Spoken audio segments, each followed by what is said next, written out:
The Peddler of Ballaghadereen. This is a story as retold by Ruth Sawyer in her book called The Way of the Storyteller, which was published in 1951. She introduces this story by saying Ballaghadereen lies in County Mayo, Ireland. I think the original source of the tale is a Hebrew legend from one of the lost books of the Apocrypha. Mr. M.R. James gives an excellent version of it in his Old Testament legends. I owe this tale to John Hegarty, to whom I owe much. He was the last of the long line of Shaughneckis in Donegal. He could not read or write, but he could trace his lineage back to the chief bard of King Connell. So, the Peddler of Ballaghadereen.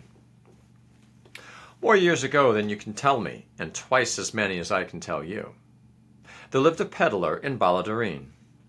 He lived at the crossroads, by himself, in a bit of a cabin with one room to it, and that so small that a man could stand in the middle of the floor, and without taking a step, he could lift the latch on the front door, he could lift the latch on the back door, and he could hang the kettle over the turf. That is how small and snug it was. Outside the cabin, the peddler had a bit of a garden. In it he planted carrots and cabbages, onions and potatoes.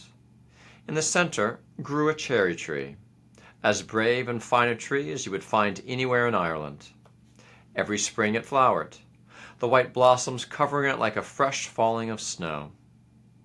Every summer it bore cherries, as red as heart's blood.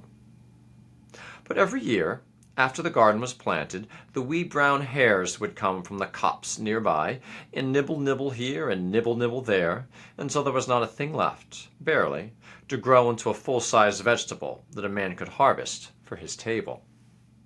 And every summer, as the cherries began to ripen, the blackbirds came in whirling flocks and ate the cherries as fast as they ripened. The neighbors that lived thereabouts minded this and nodded their heads and said, "Master Peddler, you're a poor, simple man entirely. You let the wild creatures thieve from you without lifting your hand to stop them." And the peddler would always nod his head back at them and laugh and answer, "Nay then, 'tis not thieving they are at all. They pay well for what they take. Look you, on yonder cherry tree the blackbirds sing sweeter nor they sing on any tree in Ballaghadereen. And the brown hares make good company at dusk hour for a lonely man." In the country round about, every day when there was market, a wedding, or a fair, the peddler would be off at ring-a-day, his pack strapped on his back, 1 foot ahead of the other, fetching him along the road. And when he reached the town diamond, he would open his pack, spread it on the green turf, and making a hollow of his 2 hands, he would call, "Come buy a trinket, come buy a brooch, come buy a kerchief of scarlet or yellow." In no time at all, there'd be a great crowding of lads and lasses and children about him, searching his pack for what they might be wanting. And like as not, some barefooted lad would hold up a jackknife and ask, "How much for this, Master Peddler?"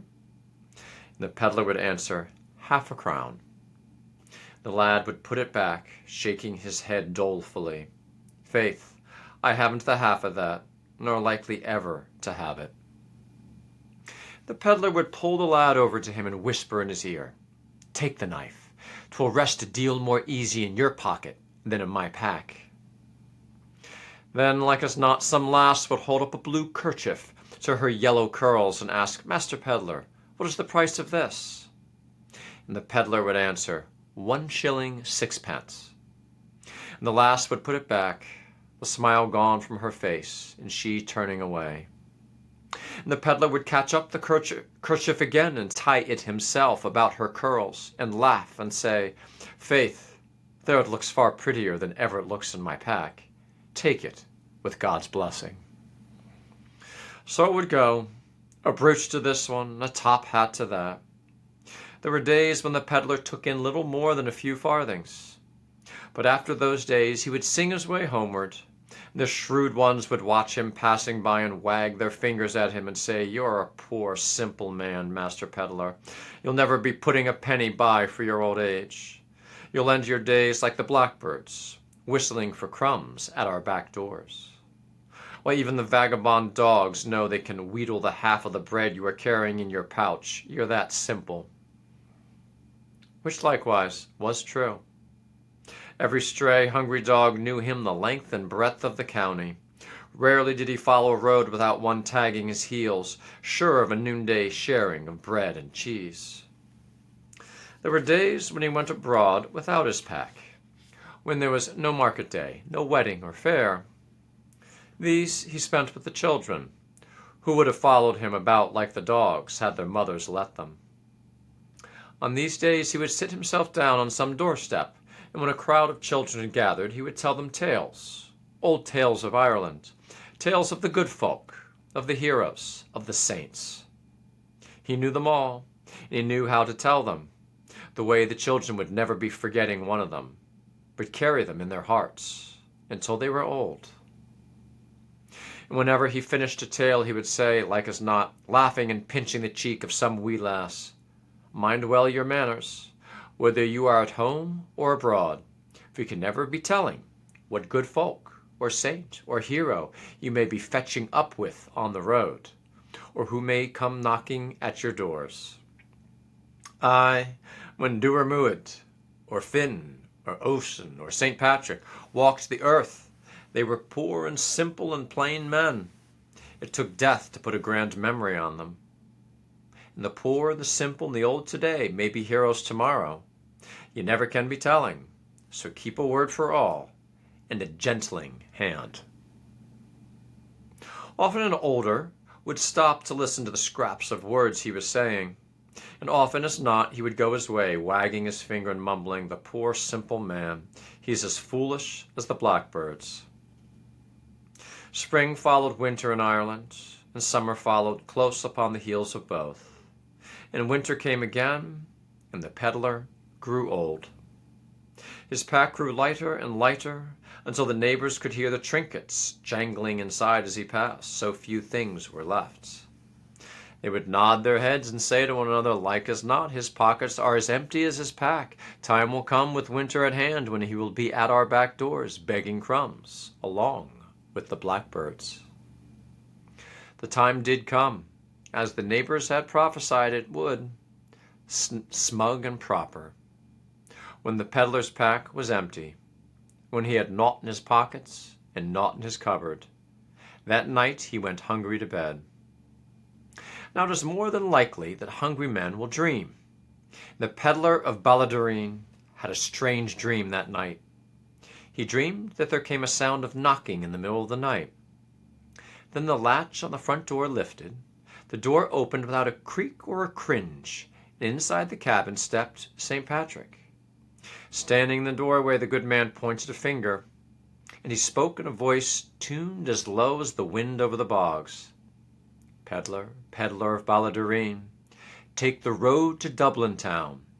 When you get to the bridge that spans the Liffey, you will hear what you were meant to hear." On the morrow, the peddler awoke and remembered the dream. He rubbed his stomach and found it mortal empty. He stood on his legs and found them trembling in under him. And he said to himself, "Faith, an empty stomach and weak legs are the worst traveling companions a man can have, and Dublin is a long way. I'll bide where I am." That night the peddler went hungrier to bed, and again came the dream. There came the knocking at the door, the lifting of the latch. The door opened and St. Patrick stood there, pointing the road. "Peddler, Peddler of Ballaghadereen, take the road that leads to Dublin town. When you get to the bridge that spans the Liffey, you will hear what you were meant to hear." The second day was the same as the first. The peddler felt the hunger and the weakness stronger in him, and stayed where he was. But when he woke after the third night, and the third coming of the dream, he rose and strapped his pack from long habit upon his back, and took the road to Dublin. For 3 long weary days he travelled, barely staying his fast. On the 4th day he came into the city. Early in the day he found the bridge spanning the river, and all the long day he stood there, changing his weight from one foot to the other, shifting his pack to ease the drag of it, scanning the faces of all who passed by. But although a great tide of people swept this way, and a great tide swept that, no one stopped and spoke to him. At the end of the day, he said to himself, I'll find me a blind alley, and like an old dog, I'll lay me down in it and die. Slowly he moved off the bridge. As he passed by the Head Inn of Dublin, the door opened, and out came the landlord. To the peddler's astonishment, he crossed the thoroughfare and hurried after him. He clapped a strong hand on his shoulder and cried, Arrah, man, hold a minute! All day I've been watching you. All day I've seen you standing on the bridge like an old rook with rent wings. And of all the people passing from the west to the east, and of all the people passing from the east to the west, not one crossing the bridge spoke aught with you. Now I am filled with a great curiosity entirely to know what fetched you here. Seeing hunger and weariness on the peddler, he drew him toward the inn.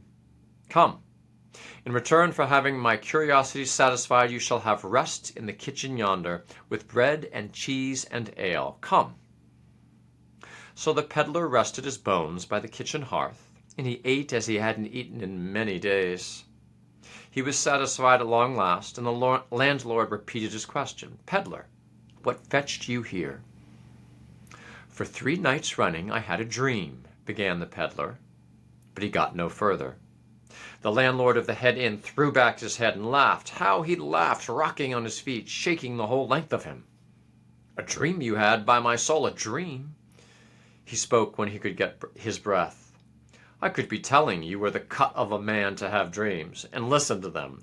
What's more, rags on your back and hunger in your cheeks and age upon you, and I'll wager not a farthing in your pouch. Well, God's blessing on you and your dreams. The peddler got to his feet, saddled his pack, and made for the door. He had one foot over the sill when the landlord hurried after him, and again clapped a hand on his shoulder. Hold, Master Peddler, he said. I too had a dream 3 nights running. He burst into laughter again, remembering it. I dreamed there came a knocking on this very door, and the latch lifted, and standing in the doorway, as you are standing, I saw St. Patrick. He pointed with one finger to the road running westward, and he said, Landlord, landlord of the Head Inn, take that road to Ballaghadereen. When you come to the crossroads, you will find a wee cabin, and beside the cabin a wee garden, and in the center of the garden a cherry tree. Dig deep under the tree, and you will find gold, much gold. The landlord paused and drew his sleeve across his mouth to hush his laughter. Ballaghadereen. I never heard of the place. Gold under a cherry tree. Who ever heard of gold under a cherry tree? There is only one dream that I hear, waking or sleeping, and it's the dream of gold, much gold, in my own pocket. I listen, 'tis a good dream. And the landlord thrust a hand into his pouch and jangled the coins loudly in the peddler's ear. Back to Ballaghadereen went the peddler, 1 foot ahead of the other. How he got there I cannot be telling you. He unslung his pack, took up a mattock lying nearby, and dug under the cherry tree.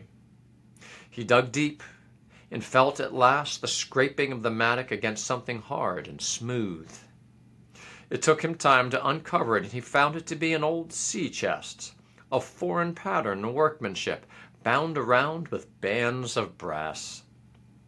These he broke, and lifting the lid he found the chest full of gold, tarnished and clotted with mold, pieces of 6 and pieces of 8 and Spanish doubloons. I cannot begin to tell the half of the goodness that the peddler put into the spending of that gold.